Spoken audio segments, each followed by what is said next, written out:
Good morning Queensland and good morning Logan. So we've got some really important news for Queensland today. So hopefully Queenslanders are listening because we've still got to lift those vaccination rates. So there's a couple of issues that have arisen and I think it'll demonstrate as to why it is so important for people to get vaccinated.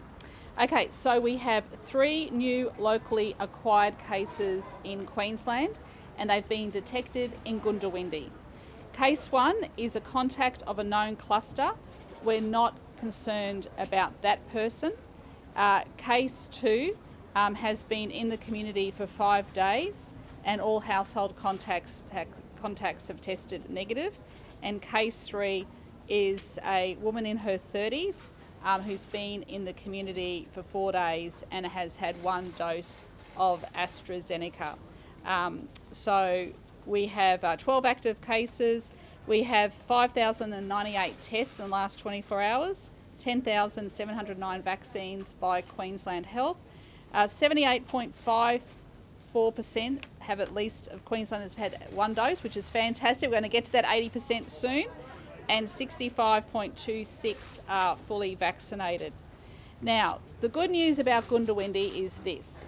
93.1% of the residents living in Goondiwindi have had 1 dose and 83.5% have had 2 doses. This is a highly vaccinated community. Now what it shows is that if you are unvaccinated, now 2 of these locally acquired cases were unvaccinated. And the 3rd case of the woman in her 30s had just received 1 dose of the vaccine. So my message is very clear, and I've said this: if you are unvaccinated and the virus comes into your community, the virus will hunt you out. Now, it's really important in Goondiwindi, if anyone has any symptoms, to please get tested. So there will be testing facilities set up outside Goondiwindi Hospital, and we're looking at transferring the people to Brisbane later on today when convenient. Now, having said that, let me just quickly talk about the southeast and our vaccination rates. Our vaccination rates in the southeast are going quite well. Our regions are still lagging, but we have seen some great improvement. And I'm very pleased to be here today in Logan because we've actually seen an increase of vaccination rates here of nearly 5%. So the residents here, the families here in Logan are hearing the message and they are coming out to get vaccinated. There's 500 people booked in to get their vaccine here today. They can accept 600 walk-ins. So if you are currently in Logan and you are thinking, should I go and get my vaccine? You need to go and get your vaccine. As I said, this virus will hunt you out, and if you are unvaccinated, you can get very, very sick. So in the southeast of our state at the moment, nearly all of the southeast is really nearly at over 80%, except for Ipswich, Logan and Beaudesert, and the Gold Coast. So the Gold Coast is sitting on around 77.4% first dose. Gold Coast needs to do a lot better. We really need to lift the Gold Coast because we know people will be coming over the borders very shortly. So people on the Gold Coast need to get vaccinated. Logan and Beaudesert 74.2% and Ipswich is 76.5%. Now, of course, our regional Queensland, we are still concerned about regional Queensland. We've seen some good increases and I'm really pleased that people are coming and getting vaccinated. But we are still concerned about northwest Queensland, far north Queensland up in the Cape communities, and I've got some of my ministers up there this week, and central Queensland 70.4%. Now here in Logan, it's great to have the Mayor here. We've got Mick de Brenny and also Linus Power. It is really important to keep coming out and getting vaccinated. And there is no better day to get vaccinated than today. So look, please come out, get vaccinated. As I said, look, Goondiwindi has probably one of the best vaccination rates in the state. I mean, it's not going to get much better than that. 93.1% first dose, 83.5% second dose. And the virus is impacting on those people who are unvaccinated. So I'll hand over to Peter, our Acting Chief Health Officer, and then, of course, the Deputy Commissioner.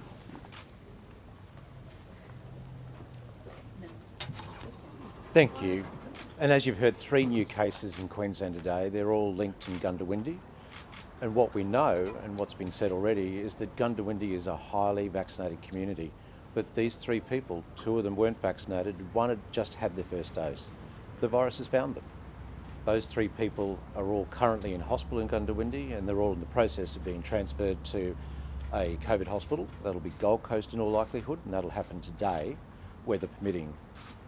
The other thing that we need to be aware of is that there are other cases linked to this, and there's another person of interest that we're aware of, and that's a lady that's a resident of New South Wales and is a New South Wales case, not one of ours, but she has been in Gundawindi for a period for 1 day doing essential shopping. There's also another truck driver, which you may have been aware of through media yesterday. They are a Victorian case because that's where they are currently and that's where they live. But they were in Queensland for a period of about 6 hours, very low risk, probably 4 close contacts, and they're all being followed up. We don't think that that case is linked to the current cases in Gundawindi. So the message really is at the moment, as the Premier has said, if you aren't vaccinated, now's your chance. Please come forward and get vaccinated. And this is a reminder to everyone who isn't vaccinated, please come forward. In the meantime, for all the community in Gundawindi, check the venues of concern. We'll continue to update those as the information comes through from the cases and the case interviews. If you have symptoms, get tested. But at the moment, that's our approach. Get tested, come forward if you get vaccinated, and we'll work through with the public health and the tracing and continue to keep the community safe. So thank you, and again, I'll say it one more time, please get vaccinated if you haven't done so already. Thank you. Deputy Commissioner. Good morning. Can I start by endorsing the Premier's comments around the Gold Coast and the need to get vaccinated there? And the reason I state that is because out of the 21,150 vehicles that crossed our border yesterday, 90% of them come across the Gold Coast border. Of the remaining 10%, most of them are coming through crossings such as Gundawindi. So the Gundawindi community, as you've heard, has got very high vaccination rates. So we're very confident that with the current restrictions that are in place, that we can get a good outcome in Gundawindi. Our focus at the moment is supporting health to make sure that the contact tracing is done as fulsome as it needs to be in that community. It is also making sure that we have a higher police visibility in Gundawindi to make sure that our community out there abides by the current restrictions, because the current restrictions and the current settings in Gundawindi will keep that community safe if they do the right thing. So we'll continue to work with them. We're working very closely with the local council and our officers out there and other agencies, so we have high confidence around Gundawindi. I am concerned about areas such as the Gold Coast where we see those low vaccination rates with such high volumes of flow. That will only increase as the border restrictions start to change and we see more flows across. And I've said previously, we expect that 20,000 to more than double one way across our borders as we go forward. So the message is very clear to all of our community, particularly those areas that are a little bit behind, get out and get vaccinated now. Thank you. Thank you, Nick. Well, the Premier is absolutely right. Now is the time to get vaccinated. I also want to congratulate the community that I represent. It has achieved 88.5% vaccination. That is tremendous, and I want to say thank you on behalf of all Queenslanders to those who've been vaccinated. But that is not a universal rate of vaccination across South East Queensland or across Queensland. And so the time is now for all of us, if we know somebody who's not vaccinated, to become an ambassador for vaccination and encourage them to go and get vaccinated today. Now, the community here in Logan is a young community, lots of young families, and there are around 60,000 children under the age of 12. They're not able to get a vaccination just yet. So if you haven't been vaccinated or you're not thinking about getting vaccinated for yourself, why not get vaccinated for one of those young people in our community, even for your own child, one of your children's friend, or that kid down the street that you don't even know. So the message is really clear. Now is the time to get vaccinated. If you've already had your vax, why not encourage someone else to get vaccinated too? I'd like to thank the Premier and especially the Mayor, because we're a united team in encouraging people to get vaccinated, and we've seen great results in the last 3 weeks, especially in southern and western Logan, where in the last week we've seen about 5% increase. And we're on the race to 80 to get our community protected, and we're seeing great results. So I was one of the thousands of people who came here, in this case with my son and daughter, and we got vaccinated here and then got our second dose when they had it at Browns Plains Bunnings. So there's lots of opportunities to get vaccinated, and we want to continue to see that, and we're going to race towards 80 and beyond in Logan South and West. Good morning and welcome to Logan. First off, I'd like to thank the Premier and the state government for their extra resources in recent times. I think the Bunnings and the schools have added a value to us, and obviously the numbers are showing. We're one of the most best performing cities now as far as vaccination rates, and first dose is up to 75% now. Considering we're average age is 34 compared to other cities, we're always going to be behind. So I'd like to thank all those residents who are now getting forward and putting their arms up and getting vaccinated. But still, I want to say this, we've got a bit to go, so keep going. Thank you. Thanks. How do we take some questions or any questions to the Acting Chief Health Officer? On the Gundy case, Yeah. the first case, what's the cost of the vaccine? My understanding it's linked to Moree. When it comes to those border towns like Gundy, Yep. how do they calculate the cases? Is it where the person lives or where they get tested? My understanding is where they're living at the time, they get tested, is that correct? Combination, yeah. And do we know how many casual or close contacts we have? We'll be putting up a list of exposure sites later on today, so we'll make sure that the people in Gundawindi know where that is. But like I said, the good news here, which is a relief, which means we don't have to lock Gundawindi down, is because of the high vaccination rates. So it's a message to Queenslanders right across the state. Your community needs to get vaccinated. Premier, do you think most Aboriginal communities should have the power to decide whether or not unvaccinated people visit their community? I think at the moment the focus is clearly on getting everyone vaccinated. That's my priority, and that's the priority of the Chief Health Officer and everybody in Queensland to make us as safe as possible. But some of those communities have a double dose rate of like 25%, so it's pretty Yep. unlikely they're And going to reach 80%. time's when running the out. border- We've got to get them vaccinated. And if they don't get vaccinated by the time the border opens in 6 weeks, what's going to happen in those communities? The Deputy Premier said yesterday, Pomperau has already decided to close off to unvaccinated people. Should each individual community be able to decide whether or not they do that? Or should We'll it have be those discussions closer to the time. My priority is to get people vaccinated. Do you think the Health Minister should have made herself available yesterday to answer questions about Caboolture? My understanding she's done a press conference yesterday and she's done a press conference today. She was in Cairns today though. That's all right. She's still available to take Not questions. from people who actually cover Caboolture Hospital. Sorry? Not from people who cover Caboolture Hospital. What do you mean? I mean, Well, we she's up answer... there- She's up there speaking to journalists. Yeah, in but Cairns, she's- We know nothing about. They haven't covered the case. They Well, don't know anything can I about just it. say, Tim, I know how you guys work, and it doesn't matter where am in the state. You send me questions from Brisbane. I have the local journalists when I'm travelling around the state who can't even ask local questions because they've got a stream of questions coming from Brisbane. Do you think she should have stood up with the board chair yesterday? Look, the board chair stood up, the minister stood up. I don't have a problem. My ministers make themselves available. The Premier, the report doesn't seem to go into detail about complaints, patient complaints made to the feedback hotline. Yeah. Look, my understanding is, I'll check for you, but my understanding is that all of the complaints that were made in to the that were registered were looked at as part of this review. And Is there's my no understanding. detail on those complaints, I understand. It doesn't go through exactly what the complaints were. Yeah, Should well- they be? Well, my understanding is that they were all taken into account. But we don't know about them. Well, it was an independent report, so the government doesn't dictate what goes into that report. It's independent. The government made a commitment that the report would be released publicly, and it has been done. With the outbreak in Gundawindi, we've Yes. seen 3 people being moved out of that community that weren't vaccinated. When the borders open in remote Aboriginal communities and other remote parts of the state that have low vaccination rates, what's going to happen when there are people who aren't vaccinated that get COVID? I'm sorry, Lydia, I'm finding it very difficult to hear you. Yeah. Sorry, when there are outbreaks in those communities after the border opens and there Yep. are people that aren't vaccinated, what's going to happen? Look, Are I they think gonna be moved into today COVID hospitals? is a wake-up call for every Queenslander and every community. You know, you can have a very, very high vaccination rate and this virus will hunt you down. So it is absolutely crucial to get vaccinated. Now I had a woman who came up to me the other day and she said, oh, I'm thinking about getting vaccinated.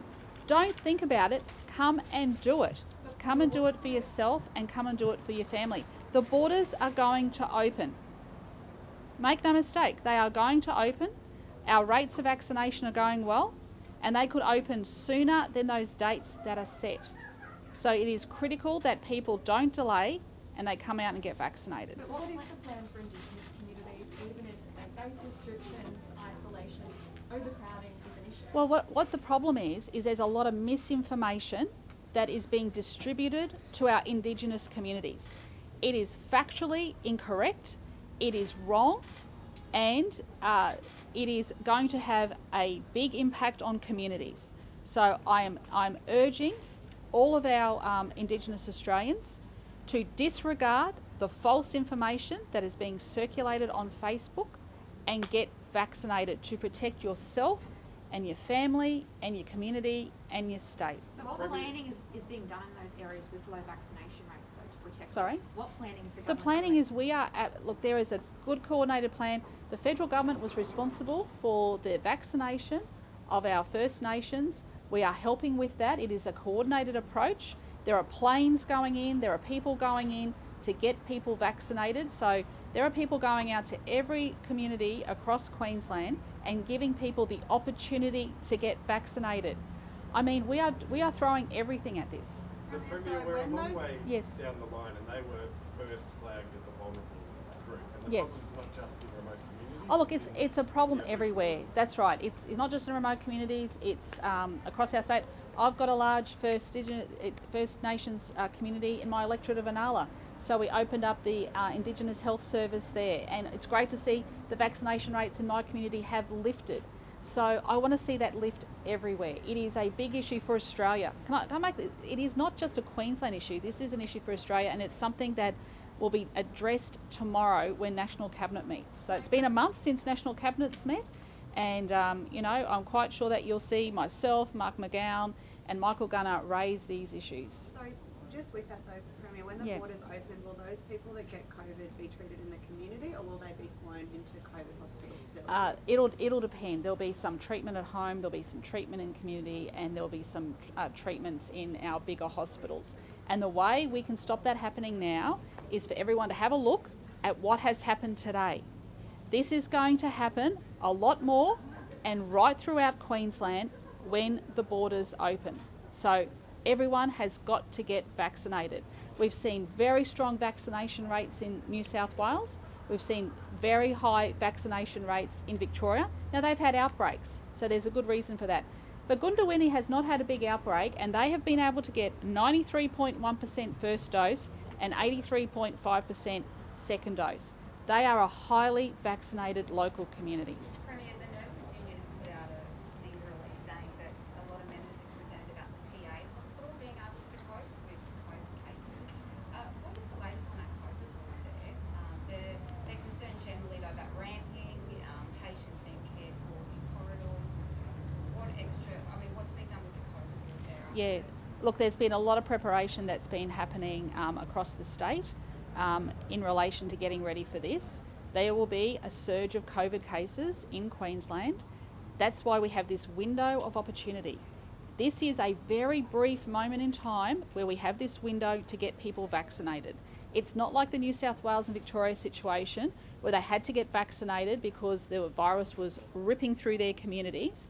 We have the opportunity to actually show how we can have a vaccinated community and it will help stop the spread of this virus. Premier, Queensland's one of the only states that hasn't extended the vaccine mandate for health workers to the private sector like GP clinics, pharmacies, etc. Why haven't we done that? My understanding is that there are discussions happening with private hospitals, my understanding.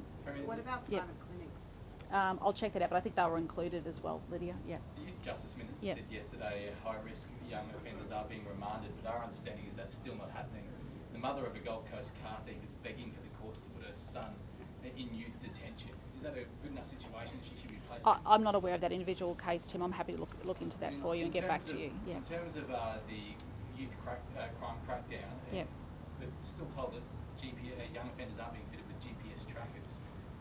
But the courts have the opportunity to do that. I'm not the magistrate, so that's how our criminal justice system works. That's an option open to the magistrates. We've given them the option that they can do that, and it's up to the magistrates to decide that on the individual cases. You must be frustrated then that's not happening. Do you think it's a policy that you introduced? Well, it's an option there that's available for the magistrates. I'm not sitting there in the court making those individual decisions. They have all the information before them, and they make those decisions. Just back on Caboolture. Yeah, a couple more, then we might. How can you assure Queenslanders their hospitals are safe when basic measures like completing adequate patient safety and quality reports aren't being met? Look, I've looked at those recommendations that have been handed down, and I expect that they will be implemented as quickly and safely as possible.